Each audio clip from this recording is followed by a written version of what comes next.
noite, meus irmãos, encarnados, desencarnados, né? Hoje eu não trouxe violão. Não pude, não deu tempo. Vim direto.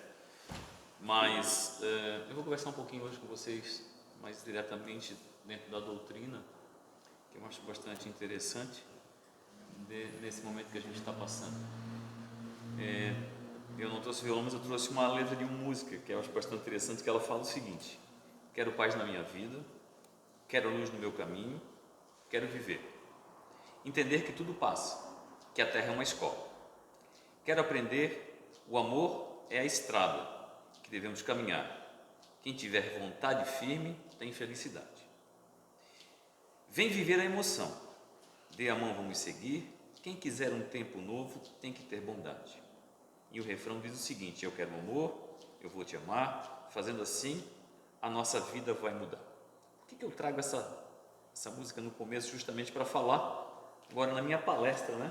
Minha palestra não tem palestra, né? Na minha conversa.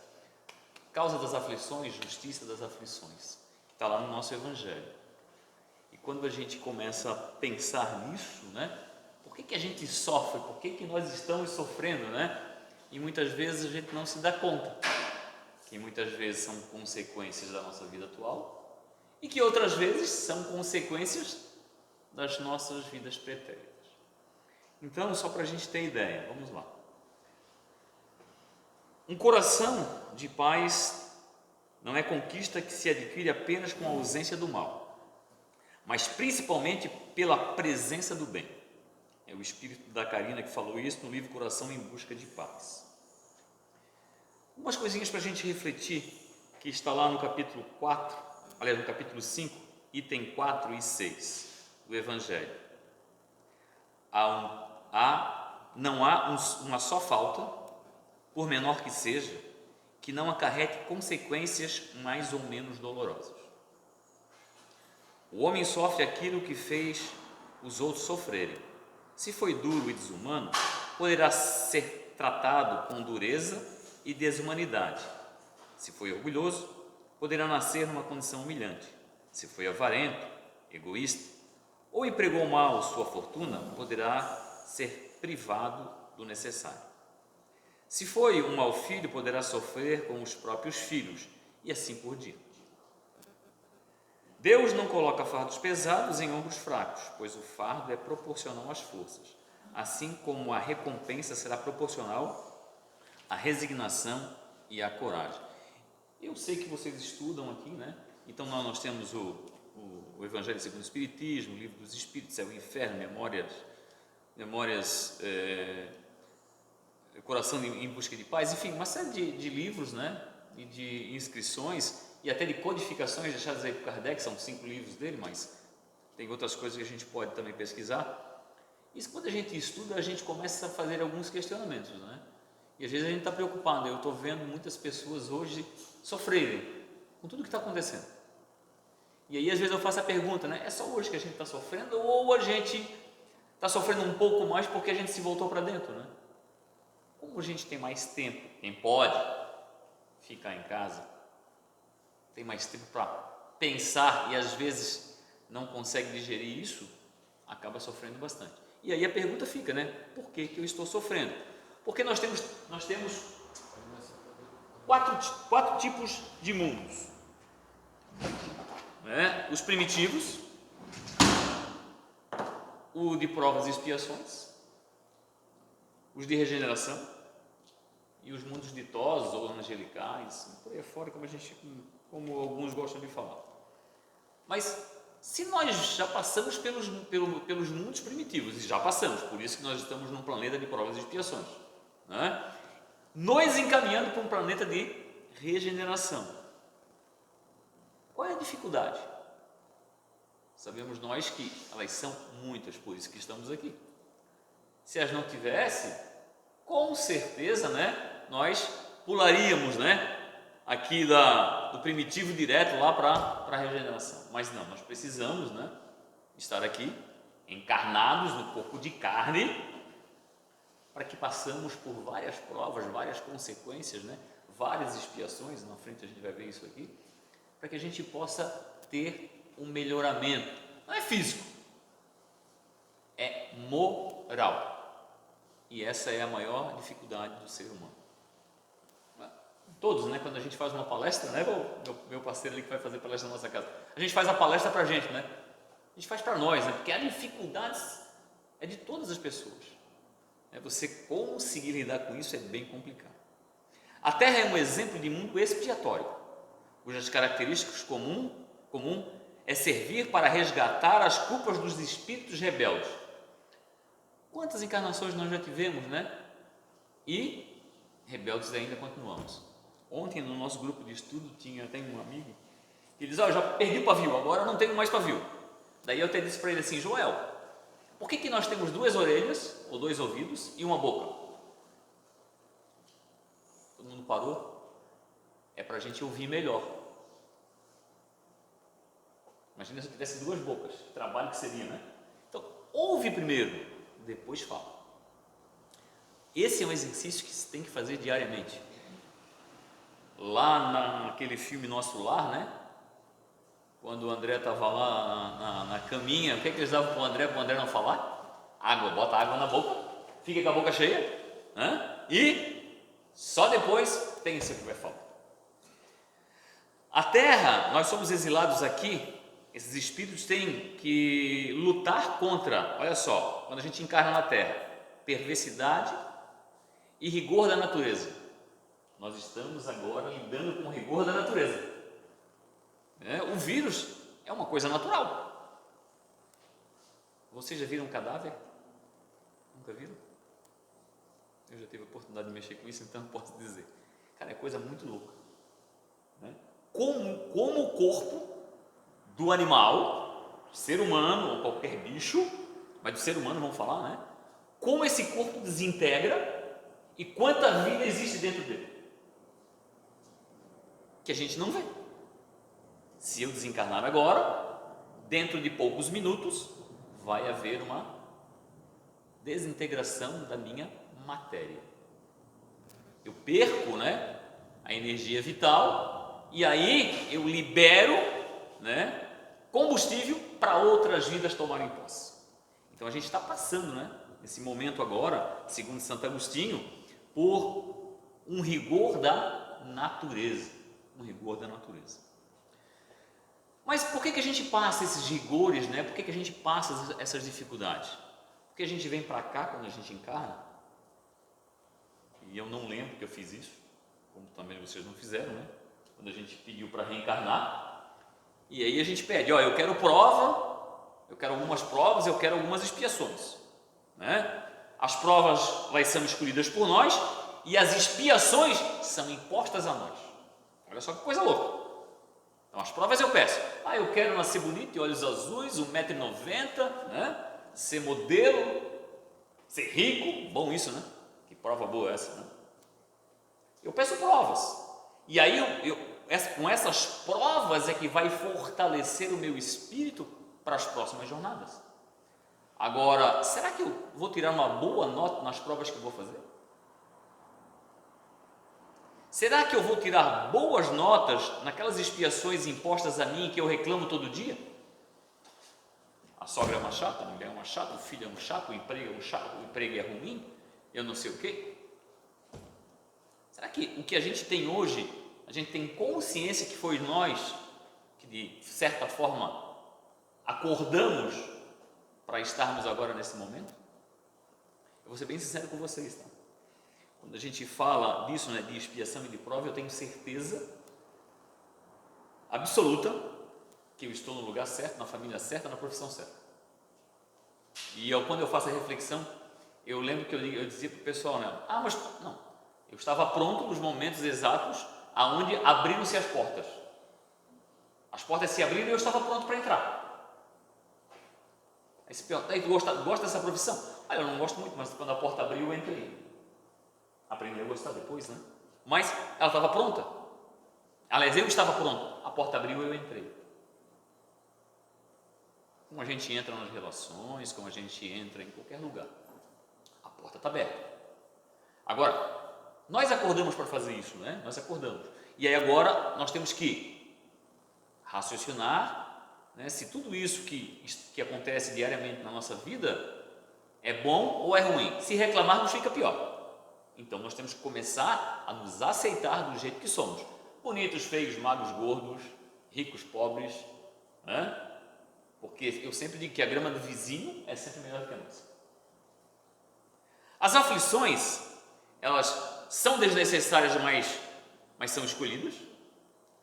E as aflições também são necessárias, que elas são divididas ali em provas e expiações, só para frente um pouquinho. E quais são a causa das aflições? Existem duas causas, as da vida presente e as das vidas passadas.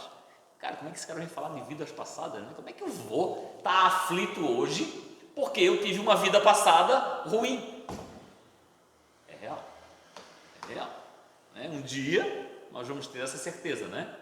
Quando a gente desencarnar, que eu espero que demore um pouquinho, não quero, mas a gente vai desencarnar, tá? Essa é a notícia ruim da noite, todo mundo vai desencarnar, não fique preocupado. Se não for por doença, né? Vai ser por velhice, mas vamos desencarnar, ninguém vai ficar para semente. A vida presente, né? Ela resulta da imprevidência, orgulho das nossas ambições, então a gente tem que ter cuidado com isso. Quantos se arruinam por falta de ordem, de perseverança e pelo mal proceder, ou por não terem sabido limitar seus desejos. Será que alguém já passou por isso? Quantas uniões apenas por interesse, isso não existe, né? Por interesse ou de vaidade, e nas quais o coração não toma parte de forma alguma. Existe isso? Não, né? Não existe. Quantas reações sem reflexo frente às emoções? Quantas doenças e enfermidades decorrentes de intemperança e dos excessos de todo o gênero, alimento, álcool, drogas, sexo, enfim, por aí afora. Quantos pais são infelizes com seus filhos, porque não lhes combatem desde o princípio as más tendências, por fraqueza ou por indiferença. Deixam que neles se desenvolvessem os germes do orgulho, do egoísmo, da vontade, da vaidade, e que produzem a secura do coração. Eu acho que isso está muito aflorado hoje, né? Hoje em dia a gente está... Eu fui diretor de escola, então posso dizer com cadeira, eu fui 3 anos diretor do Colégio Militar de Florianópolis.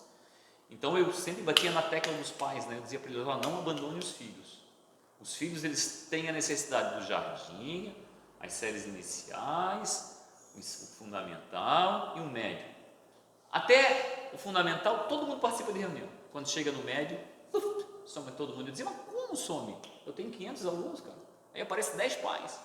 Conselho de professor, entrega de boletim e conversa com o professor mesmo, uma desgraça, né? Ninguém aparece. Mas como que não aparece? Tem que aparecer. Não é aparecer porque o filho está com nota ruim. É aparecer para ele fazer parte da formação do filho. E são coisas que às vezes a gente esquece, né? Que tem que servir para todos os dias. Ainda na vida presente, remontem passo a passo a origem dos males que os torturam e verifiquem se, as mais das vezes, não poderão dizer: se eu houvesse feito ou deixado de fazer tal coisa, não estaria em semelhante condição. A gente pergunta isso: se eu deixasse de fazer, se eu fizesse desse jeito, se eu fizesse daquele jeito? Às vezes a gente não pode se perguntar, né? Será que não seria melhor eu ceder? Será que não seria melhor eu agradecer do que eu ficar só reclamando? Ou seja, nós mesmos damos causa em muitas das nossas aflições, apenas com escolhas equivocadas. Como é que se faz escolhas? Aí eu tenho livre-arbítrio, né? Daí eu não posso dizer como é que cada um vai fazer a sua escolha, infelizmente não dá. E das vidas passadas? São necessárias, né? Que são frutos de mais escolhas, né? Em outras existências. Outras aflições há também as quais, pelo menos na aparência, ele é completamente estranho e que parecem atingi-lo como por fatalidade. Tal, por exemplo, a perda de entes queridos. Eu tive uma experiência de perder um filho. É complicado. Fazem 15 anos. É complicado. Como é que a gente digere isso, né? Como é que o filho vai na frente do pai, vai na frente da mãe? É complicado. Mas ele bem diz, por que eu perdi, né? E às vezes quando eu comecei a fazer algumas terapias, essa questão do porquê vem. Por que aconteceu isso? Por que? Não, a gente tem que se perguntar, né? Aí a gente vai lá para vidas passadas, né? Tem que acontecer. O destino estava traçado para isso. Com esse tempo, com essa idade, nessas circunstâncias. Que dizer, enfim, dessas crianças que morrem em tenra idade da vida só que não conheceram o sofrimento? Quer dizer, crianças que nascem, 1 minuto de vida e morrem. Se a gente for olhar lá nos estudos, a gente vai ver, né, que esse espírito é um espírito que praticamente estava pronto, né, para galgar alguma posição melhor na sua evolução, e ele tinha que passar, né, por algum momento aqui para fazer, eu vou dizer rescaldo, não é bem rescaldo, mas para fazer esse complemento, É uma passagem rápida, né? Ele precisava fazer aquilo ali, ele precisava passar novamente aquele instante, né? Instante não, né? No fundo são 9 meses. 9 meses? É porque a gente diz assim, ó, nasceu, né? Não. Quando ele foi concebido, né? É por isso que às vezes tem algumas discussões que não dá muito para a gente entrar. Quando ele foi concebido, né, a partir da 3ª semana, já tem coração, tal, não tem, mas o espírito já está se ligando, né, tá diminuindo para poder juntar-se naquele corpo. Então a gente tem que ter uma certa precaução com algumas discussões que são feitas hoje. Todavia, por virtude do axioma segundo o qual todo efeito tem uma causa, tais misérias são efeitos que hão de ter uma causa, desde que se admita um Deus justo, bom e perfeito. Será que Deus é bom, justo e perfeito?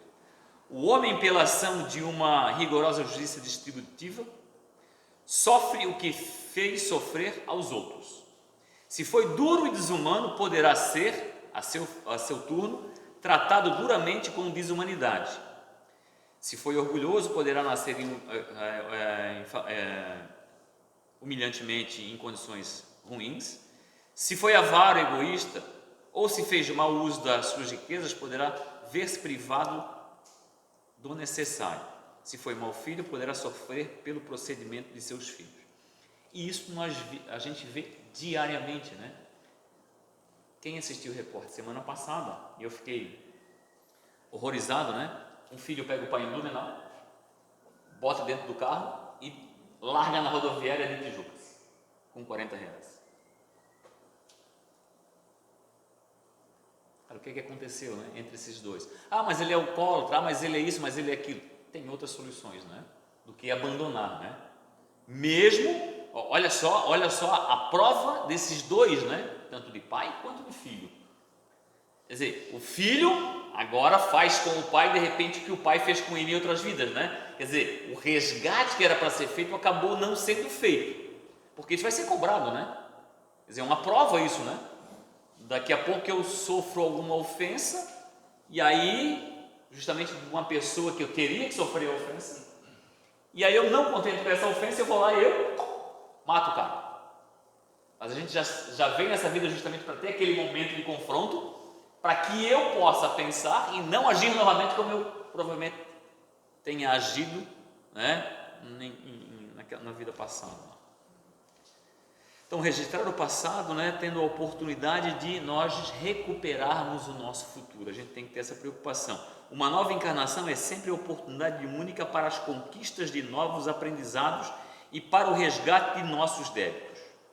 Espírito de Lúcio, né, lá no livro Coração em Busca de Paz. Olha que frase legal, né? Uma nova encarnação é sempre a oportunidade única para a conquista de novos aprendizados e para o resgate de nossos débitos.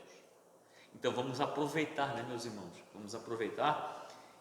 Vamos aproveitar justamente essa encarnação, né, para a gente resgatar os débitos que nós temos, para não fazermos mais dívidas, né, para as próximas encarnações. Claro que vamos ter muitas, né? Muitas, mas vamos procurar nos melhorar. Reforma íntima, né? Isso aí a gente sempre comenta nas palestras. Lá no Livro dos Espíritos tem algumas perguntas interessantes. A 258 fala o seguinte: quando na erradicidade, antes de começar nova existência corporal, tem o espírito consciência e previsão do que lhes é do que lhe se sucederá no curso da vida terrena? Aí a resposta dos espíritos, né? Kardec faz a pergunta. Ele próprio escolhe o gênero de provas porque há de passar, e nisso consiste o seu livre-arbítrio. Ele escolhe, desce, graças a Deus a gente tem a faculdade do esquecimento, né? Imagina só, né? Eu olhar para ele e saber que ele foi meu inimigo, né? Mas a gente tem essa faculdade e tem um livre-arbítrio para decidir, né? O que a gente acorda. Claro, se a gente soubesse o que veio fazer aqui, seria até muito simples. Ah não, eu prometi que eu não vou tomar água, então está tranquilo, né? Não vou tomar água essa encarnação inteira. A pergunta 264, Kardec pergunta o seguinte: que é o que dirige o espírito na escolha das provas que queira sofrer? A resposta: ele escolhe de acordo com a natureza de suas faltas. Quer dizer, eu vou escolher a minha prova, né? Eu cometi algum delito grave nessa encarnação, eu quero recuperar esse delito. As que o levem à expiação destas e a progredir mais depressa. Uns, portanto, impõem a si mesmo uma vida de miséria e privações, objetivando suportá-las com coragem. Outros preferem experimentar as tentações da riqueza e do poder, muito mais perigosas essas provas, pelos abusos e má aplicação a que podem dar lugar, pelas paixões inferiores que uma e outra desenvolvem. Muitas finalmente se decidem a experimentar suas forças nas lutas que terão de sustentar em contato com o vício. Olha que prova louca essa, né? Eu quero nascer num local onde tenha contato com o vício para eu me regenerar do que aconteceu nas minhas encarnações passadas. E que força que tem que ter. E que força que tem que ter. Lá na pergunta 266, não parece natural que se escolham as provas menos dolorosas? Pode parecer-vos a vós. Ao espírito, não. Logo que este se desliga da matéria, cessa toda ilusão e outra passa a ser a sua maneira de pensar. Claro, quando eu me desprendo daqui, quando eu me recupero, né, que eu consigo já ter o entendimento do meu desencarne, eu vou ter uma consciência totalmente diferente, né? E depois que eu tomo essa consciência, né, é que eu vou começar a ficar preparado para tentar reencarnar, porque segundo a espiritualidade tem 25 milhões de espíritos desencarnados, prontos e esperando para voltar. Nós somos privilegiados, muito privilegiados. A pergunta 269, Kardec pergunta o seguinte: pode o espírito enganar-se quanto à eficiência da prova que escolheu? Resposta: pode escolher uma que esteja acima de suas forças e sucumbir.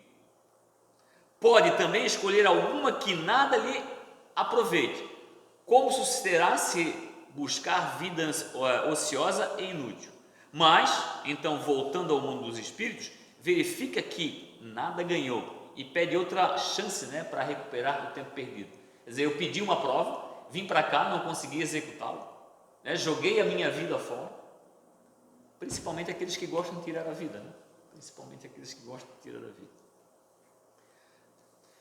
A pergunta 920, ela diz o seguinte: pode o homem gozar de completa felicidade na terra? Pode ou não pode? Resposta dos espíritos: não. Por isso é que a vida lhe foi dada como prova ou expiação. Dele, porém, depende a suavização de seus males e o ser tão feliz quanto possível na terra. Por isso que a gente fala, né, que a felicidade não é deste mundo, né? A felicidade que nós temos, ela é muito momentânea, né? Quando nasce um filho eu fico feliz, quando eu compro algum objeto que eu desejo eu fico feliz, quando eu faço alguma coisa interessante eu fico feliz, mas ela é muito momentânea, ela passa rápido, né? Ela acaba. A 926, criando novas necessidades, a civilização não constitui uma fonte de novas aflições? Será que as civilizações constituem uma fonte de novas aflições? Os males deste mundo estão na razão das necessidades fictícias que vos criais. Há muitos desenganos Se poupa nesta vida aquele que souber restringir seus desejos e olha sem inveja para o que esteja acima de si. É uma resposta maior, mas eu não vou falar mais nada sobre ela. A gente tem que ter cuidado, né? O mundo em que a gente está inserido hoje, né, ele está cheio de armadilhas e nos deixam aflitos a todo momento. Na 931, por que são mais numerosos na sociedade as classes sofredoras do que as felizes? Por que existem mais classes sofredoras do que aqueles que se acham felizes? Tem duas perguntas que vão responder isso aqui que eu acho bastante interessante. Nenhuma é perfeitamente feliz. E o que julgais ser a felicidade, muitas vezes oculta pungentes aflições. O sofrimento está por toda parte. Entretanto, para responder o teu pensamento, direi que as classes a que chamamos sofredoras são as mais numerosas, por ser a terra lugar de provas e expiações. Interessante, né? Interessante isso. Pergunta 932. Por que no mundo, tão a miúde, a influência dos maus sobrepuja a dos bons? Porque fraqueza destes. Os maus são integrantes e auspiciosos. Os bons são tímidos. Quanto estes o quiserem, poderão ser melhor. Vocês já viram que lá no começo a gente falou, né? Não adianta eu ter um coração puro, eu ser bom de coração, se eu não aplicar esse bem, ou se eu não ser bom. Eu não faço mal, mas também se eu não fizer o bem, não resolve nada. Não resolve nada. Lá no céu e inferno, saindo um pouquinho agora do livro dos Espíritos, diz o seguinte: o espírito sofre, quer no mundo corpóreo, quer no mundo espiritual. E no mundo espiritual nós sofremos muito mais. Por quê? Estamos livres do corpo da carne. Todos os nossos perseguidores, ou nós sendo perseguidos, estamos livres. E aí não temos mais esse esconderijo. Aqui nós estamos escondidos. Estamos livres. E vocês imaginam só que rolo que fica. As misérias, as vicissitudes padecidas na vida corpórea são oriundas de nossas imperfeições, são expiações de faltas cometidas na presente ou em precedentes existências, pela natureza do sofrimento e vicissitudes da vida corpórea.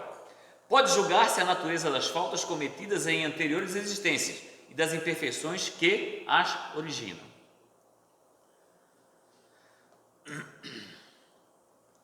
Lá no céu e inferno, lá no artigo 16, no capítulo 16, fala o seguinte: o arrependimento, conquanto seja o primeiro passo para a regeneração, não basta por si só, são precisas a expiação e a reparação.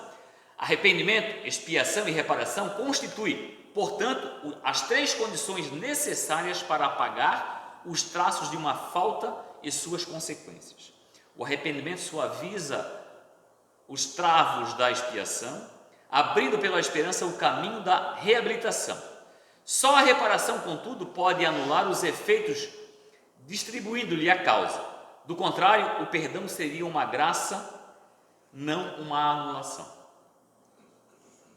Dentro desse caminho, né, nós temos que pensar que nós temos que nos arrepender e que para nos arrepender nós vamos passar por provas e expiações e que depois dessas provas e expiações nós vamos estar nos reparando, né? Vamos estar nos transformando para um amanhã melhor, que não é muito fácil, mas, né, o arrependimento pode dar-se por toda parte, em qualquer tempo. Se for tarde, porém, o culpado sofre por mais tempo, até que os últimos vestígios da falta desapareçam. A expiação consiste nos sofrimentos físicos e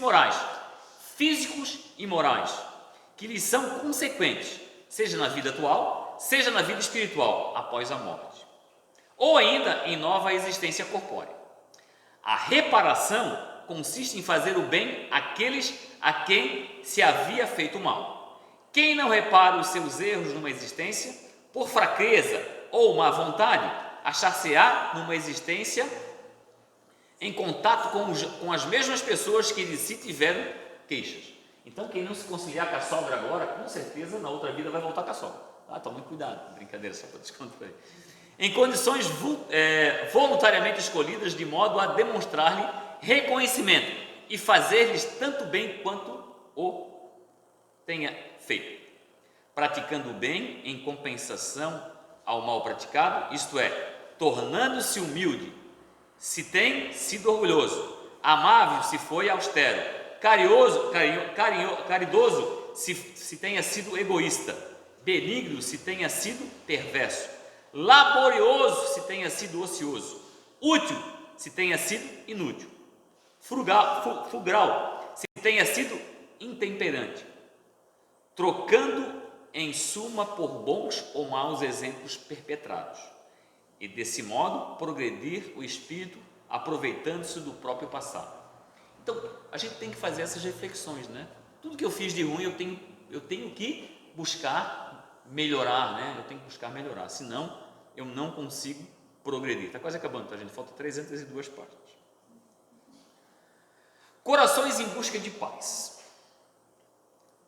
Do Espírito Lúcio também, tá? Ele abre aspas e fala o seguinte: que as provas sejam suficientes para o aprendizado necessário e o resgate, ainda que parcial, dos débitos contraídos, mas que o fardo não seja demasiadamente pesado, de forma a lhe comprometer o sucesso da empreitada.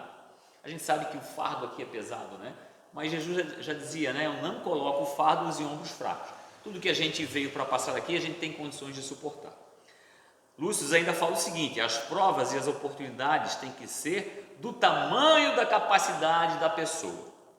Se forem menores, muito tempo será desperdiçado, e a conquista, ainda que venha, será sempre menor do que se poderia conseguir. Contudo, se o planejamento prevê provas e oportunidades muito acima da capacidade da pessoa, ele correrá o risco de sucumbir, e aí não se obtém nenhum o muito que se previu, nem o pouco que poderia.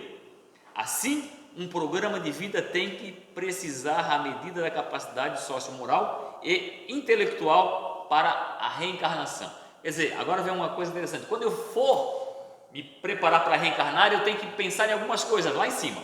Então eu já vou falar agora, são sete etapas para se preparar para a reencarnação, que quando a gente partir para a parte da verdade, vocês vão lembrar de mim e vão dizer assim: um dia na palestra ele falou que eu tinha que me preparar dessa forma. E olha bem que interessante. Primeira etapa: revitalizar a memória, buscar débitos e origem dos débitos no passado. Então, antes de eu reencarnar, eu tenho que pensar nisso, né? Puxar lá na memória. 2.